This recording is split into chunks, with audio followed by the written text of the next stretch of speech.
Hi viewers, welcome to our channel.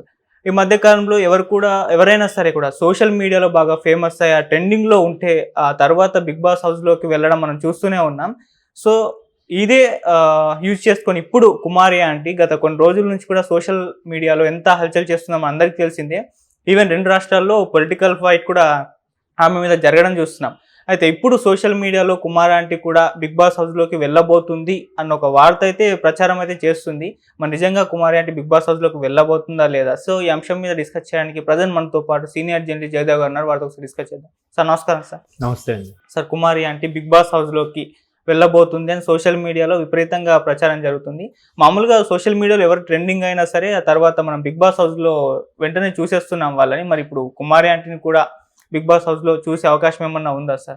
అంటే ఎలా అయిపోయిందంటే ఇప్పుడు 'పల్లవి ప్రశాంత్' గారు ఎప్పుడైతే ఆయన ఎట్లా 'బిగ్ బాస్'లోకి వచ్చారో సోషల్ మీడియాలో బాగా ఫెమిలియర్ నేము ఫేమ్ వచ్చిన వాళ్ళు 'బిగ్ బాస్'కి వస్తారన్నట్టుగా ఒక ఆనవాయితీ ఏదో చూపిస్తున్నారు. బట్ 'పల్లవి ప్రశాంత్' గారు కూడా ఇంచుమించు 3వ సీజన్ 4వ సీజన్ నుంచి ట్రై చేస్తే ఆయన 7th సీజన్కి వచ్చాడు. అనూహ్యంగా కొన్ని రకాల సెట్టింగుల ద్వారా మొత్తానికి ఆయన విన్నర్ అయిపోయాడు. సెట్టింగ్లే అని అంటున్నాను, తప్పుగా అనుకోవద్దు. ఎందుకంటే ఓటింగు రేటింగ్ అంటే మళ్ళీ అది వేరే కథ, అదేం లేదు కదా, మనకు తెలిసిపోతుంది డైరెక్షన్ అనేది. అంటే కేవలం ఈయన రైతు బిడ్డగా సానుభూతి గెయిన్ అవ్వడంతో అది బాగా వర్కౌట్ అవ్వడం, రేటింగ్లో వర్కౌట్ అవ్వడం, మొత్తానికి డెసిషన్ మా వాళ్ళు అలా డెసిషన్ తీసుకున్నారు, మీన్ 'బిగ్ బాస్' వాళ్ళు. సో ఇంకప్పటి నుంచి ఏమిందంటే ఎవరు మీరు అన్నట్టు సోషల్ మీడియాలో బాగా వైరల్ అయినా కూడా వాళ్ళని తీసుకున్నారు. అండ్ మోర్ ఓవర్ 'బిగ్ బాస్'లో ఉన్న కాన్సెప్ట్ కూడా ఎలా ఉందంటే మొదట్లో ఓన్లీ కొన్ని కళారంగాలకు సంబంధించిన వాళ్ళనే పిలిచేవాళ్ళు. స్టార్టింగ్ మీరు చూస్తే 1-2 ఎపిసోడ్లు. ఆ తర్వాత నుంచి ఎలా అయిపోయిందంటే ఇట్లా మీరు అన్నట్టు యూట్యూబర్లు గాను ట్రెండీగా ఉండే వాళ్ళని, సోషల్ మీడియాలో బాగా ఫేమ్ ఉన్న వాళ్ళని, లేదా ఒక పర్టికులర్గా వాళ్ళ ఒక డిఫరెంట్ యాంగిల్లో బాగా షార్ట్ ఫిల్మ్స్ చేసి వాళ్ళు నేమ్ తెచ్చుకున్న వాళ్ళు కానీ, లేదంటే బాగా సాంగ్స్ వాళ్ళ మటుకు వాళ్ళే సొంతంగా రాసి కంపోజ్ చేసుకున్న వాళ్ళు కానీ, మొత్తానికి కళలకు రిలేటెడ్గా ఉండేది.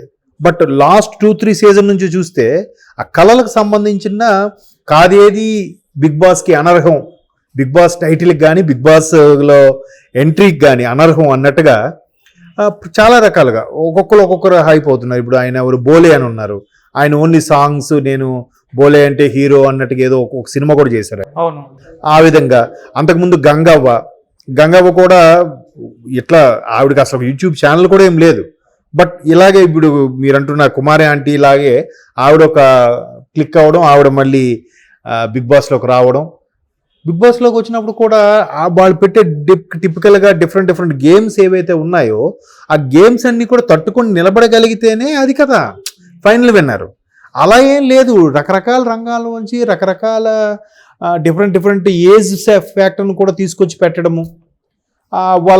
అందరూ ఒకేలాగా ఎలాగ ఆడగలుగుతారు? ఆడలేరుగా. ఇప్పుడు శివాజీ గారు ఉన్నారు, ఆయన చాణుక్య అని పేరు వచ్చింది కానీ అన్ని గేమ్స్ అని పార్టిసిపేట్ చేయలేకపోయాడు. ఏజ్ కూడా సహకరించాలి కదా. ఇప్పుడు 20 ఏళ్ళ కుర్రోడు గెంతి ఫ్రీగా మూవ్ అయిన దానికి 50 ఏళ్ళ కుర్రోడు మూవ్ అయిన దానికి తేడా లేదా? గంగవ్వ లాంటి ఆవిడ గేమ్స్ ఏం ఆడుతుంది. తర్వాత అంతకుముందు ఫస్ట్ సీజన్కో సెకండ్ సీజన్కో బాబు గోగినేని వచ్చారు, ఆయన ఒక నాస్తికులు సంథింగ్, ఆయన ఒక డిఫరెంట్గా ఆయన కూడా తీసుకున్నారు. అంటే రకరకాల విభిన్న కళలకి విభిన్న రంగాలకి చెందిన వాళ్ళని తీసుకొచ్చి అందరినీ, అంటే డిఫరెంట్ యాటిట్యూడ్స్ ఉన్నవాళ్ళు, డిఫరెంట్ మైండ్ సెట్ ఉన్న వాళ్ళని తీసుకొచ్చి ఒక ప్లాట్ఫామ్ మీద కూర్చోబెట్టి వాళ్ళు ఒక ఫ్యామిలీ మెంబర్స్గా బతికితే, మనుగడ సాగిస్తే ఎలా ఉంటుంది, ఏ సందర్భాల్లో వాళ్ళ ఆర్గ్యుమెంట్ వస్తాయి, ఏ సందర్భాల్లో వాళ్ళు వాళ్ళ మధ్య పొరపచ్చలు ఎలా వస్తాయి అనేది కాన్సెప్ట్. కానీ ఇప్పుడు ఎలా అయిపోయిందంటే 'బిగ్ బాసే' కాన్సెప్ట్ ఇచ్చేస్తున్నారు. ఊరికే వాళ్ళు రెచ్చుకోవడానికి ఇప్పుడు కంపల్సరీగా నామినేషన్ వేయాలి, వీళ్ళు వేసిన వాళ్ళని వేయకూడదు, వాళ్ళు గ్రూపులు పెట్టడం, అంటే తగిలించి తమాషా చూసినట్టుగానే ఉంటుంది. మొన్న 7th సీజన్కి వచ్చేసరికి మాత్రం క్లియర్గా శివాజీ గారు చెప్పేశారు, ఆయన ప్రతి నామినేషన్లో కూడా స్టార్ట్ చేసావయ్యా ఇంకా చేయలేదేంటో అనుకుంటున్నాను అన్న. అంటే క్లియర్గా 'బిగ్ బాసే' తగు పెట్టడం, 'బిగ్ బాసే' మళ్ళీ క్లియర్ చేయడం, 'బిగ్ బాసే' ఆర్గ్యుమెంట్ చేసేలా చేయడం, 'బిగ్ బాసే' మళ్ళీ పనిష్మెంట్ ఇవ్వడం. అంటే చురకం ఆయన పెడతాడు, పెన్న ఆయన రాసేస్తున్నాడు కదా. సో ఇది ఒక రకమైన ఆట విడిపోయిపోయింది. జనాలకు కూడా దాని గురించి నెక్స్ట్ టైం డిస్కషన్లు, అక్కడ ఏదో విన్నర్ అయితే అదేదో వరల్డ్ కప్ తెచ్చాడు అన్నట్టుగా ఆ స్టూడియో దగ్గరికి వెళ్ళిపోయి మిగతా వాళ్ళ కార్లు అద్దాలు పగలగొట్టేసి ట్రాఫిక్ అంతరాయం కలిగించేసి ఇదొక అసలు నిజంగా ఈ నెక్స్ట్ సీజన్లో బిగ్ బాస్కి మనం మన ద్వారా ఇప్పుడు మనం సజెస్ట్ చేద్దాం ఏంటంటే, ఎవరైతే విన్నర్స్గా అయినప్పుడు కారొద్దలు ఎక్కువ బదలు కొడతాడో వాడిని కూడా కంటెస్టెంట్గా బిగ్ బాస్లో పెట్టిద్దాం. బాగుంది కదా ఈ థాట్. అలా పెట్టించిస్తే బాగుంటుంది. ఇప్పుడు కుమార్ అంటే ఉన్నారు, ఆవిడ బతుకు తెరువు కోసం ఏదో చేసింది, ఎవరో అమ్మ ఇలా ఉన్నారు కదా ఏంటి మీరు ఎంత సంపాదిస్తున్నారంటే ఫ్లోలో చెప్పింది. ఫ్లోలో చెప్తే ఇంక ఈవిడ ఖచ్చితంగా జగన్మోహన్ రెడ్డి మనిషి, ఈవిడిది ఏదో ఇబ్బంది పెట్టాలని జగన్మోహన్ రెడ్డి గారు ఏం చేశారు, జగన్మోహన్ రెడ్డి గారు తల మనుషులు మాకు వీళ్ళే చాలు సెలబ్రిటీలు, ఈ కింద సామాన్యులే, మాకు సెలబ్రిటీ అవసరం లేదని జగన్మోహన్ రెడ్డి గారి మనుషులు స్టేట్మెంట్. వెంటనే టీడీపీ వాళ్ళు ఏంటి, మీరు అందుకే నిజంగా మీ వాళ్ళు సెలబ్రిటీలు అయితే మీ రాష్ట్రం వదిలించి పక్క రాష్ట్రం హైదరాబాద్ ఎందుకు వచ్చారని వీళ్ళు. సరే జగన్మోహన్ రెడ్డి అంటే గట్టదు కాబట్టి రేవంత్ రెడ్డి పోలీసులు పెట్టి పంపించేసి తీయించేశాడని ఒకడు. ఇంక ఈ నరం లేని నాలుకండి ఇంక తిరుగుతూనే ఉంటుంది. ఎవడికి నచ్చింది వాడు రాసేయడం, నా వార్తలు నా ఇష్టం అన్నట్టు అయిపోయింది కదా.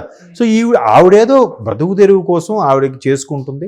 ఆవిడకి అడిగిన సందర్భంలో క్యాజువల్గా చెప్పింది, నా పేరుని నేను రోజుకి, ఎందుకంటే ఆవిడ క్యాజువల్గా చెప్పాల్సి వచ్చింది. ఆవిడకి రోజుకి 60,000 దాకా వస్తుందంట. 60,000లో ఒక 30,000 40,000 తీసినా ఇంక 20,000 రోజుకి మిగులుతుంది. రోజుకి 20,000 అంటే నెలకు ఎంత పడింది, 6 లక్షలు ఎంత పడింది కదా. 6 లక్షలు సంపాదించుకుంటుంది ఈవిడ, అసలు సూపరు అన్నట్టుగా అనుకున్నారు. అంత వస్తుంది నువ్వేం చేస్తావు, నాకు అంత లేదమ్మా రావట్లేదు, నాకు మా ఊర్లో జగనన్న ఇచ్చిన ఇల్లు ఒకటి ఉందనే సందర్భంలో చెప్పిందే తప్ప దాన్ని ఇంకేది చినికి గాలి అనేటట్టుగా ఎవరి దగ్గర అది 2 వార్తలు రాసి అంతా స్ప్రెడ్ అయిపోయింది కదా. ఆ స్ప్రెడ్ అయిపోయినతో ఆవిడ హైలైట్ అయిపోయింది. ఆవిడ అయిందా, మనం చేసాం కదా. నెక్స్ట్ పోలీసులు ఎందుకు తీయించేశారు, ట్రాఫిక్ అంతరాయంగా ఉన్నప్పుడు వీడి బండి వెనక వాడి బండి వాడు పెట్టి, మన కామన్ సెన్స్ ఉండవుగా. బండి ఇలా ఇప్పుడు తీస్తున్నా 5 నిమిషాలు అంటాడు తీయడు. వీడు వెళ్ళి ఆడు ఎవరితో కూర్చొని కూల్గా కబుర్లు చెప్పుకుని తినేంతవరకు బండి అలాగే ఉంటుంది. ఆడి వెనక వాడు వెనక వాడు, అలా ట్రాఫిక్ జామ్. పోలీసు వాళ్ళు ఇబ్బంది పడతారు, అమ్మ పక్క తీయలేదు బండి, నువ్వు అసలు బండి నీ బండి పెట్టడం ఇవ్వని వచ్చాను పోలీసులు అంటారు. దాని తిరిగి మొత్తం రేవంత్ రెడ్డి గారి వరకు వెళ్ళింది. ఎట్లా దీన్ని ఏది మొదలు ఏది అంత అంటే ఏం చెప్తాం చెప్పండి కదా. కాబట్టి ఇంక ఇలాగ హైప్ అయిపోయిన వాళ్ళందరూ రేపు బరిలెక్క గారు కూడా బిగ్ బాస్కి వెళ్తారు. ఇంక అలా అనుకోవచ్చా. ఇవాళ కుమార్ ఆంటీ, రేపు బరిలెక్క గారు, ఇంకో మొన్న ఆయన ఎవరండి వైజాగ్లో బోటు కాలిపోయి మిస్ అయింది కదా, వైజాగ్ ఒక అబ్బాయి పూర్ణ మార్కెట్ అబ్బాయి సంథింగ్. తర్వాత లోకల్ బై నాని, తర్వాత బరిలెక్క నన్ను కొట్టిందని చెప్పి ఎవరో ఒక ఆయన వస్తున్నాడు ఈ మధ్యన, నన్ను కొట్టిందని ఆయన. ఇంక ఇలాంటి వాళ్ళందరినీ బిగ్ బాస్లో తీసుకెళ్తే అదొక ఆనందం. మరి ఎట్లా ఏం మాట్లాడతాం చెప్పండి.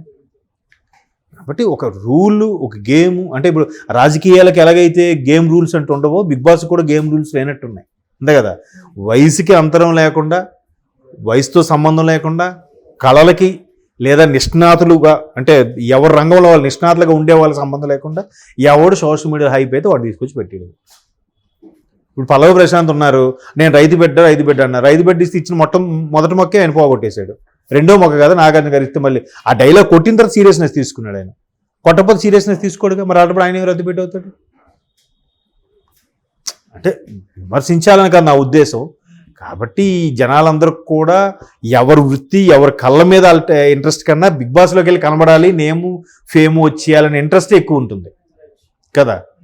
కాబట్టి చూద్దాం, మీరు అన్నట్టు బిగ్ బాస్లోకి వస్తే ఈవిడి వెర్షన్ ఎలా ఉంటుందో. అక్కడ కూడా ఆ బిగ్ బాస్లో అందరికీ వంట చేసి రోజుకి ఎవరు వంట చేసుకోవాలి కదా, ఈవిడే వంట చేసి పెడతారో, దానికి ఎటువంటి టాస్క్ ఇస్తారో బిగ్ బాస్. ఇవన్నీ వేస్ట్ అండి.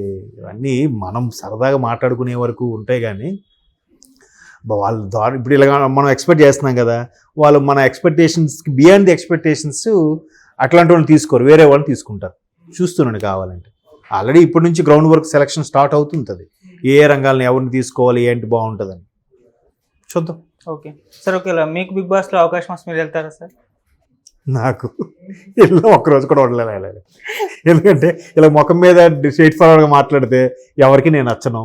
ఓకే, ఫస్ట్ అందరూ నామినేషన్ నాకే వేస్తారు, ఈయన బయట పంపించారు అంటారు. కాబట్టి మళ్ళాంటి వాళ్ళకి ఎందుకు ఇస్తారు చెప్పు, మళ్ళాంటి వాళ్ళకి ఇవ్వరు. అంత ప్రతిదీ కూడా లాబింగ్ అయిపోయింది.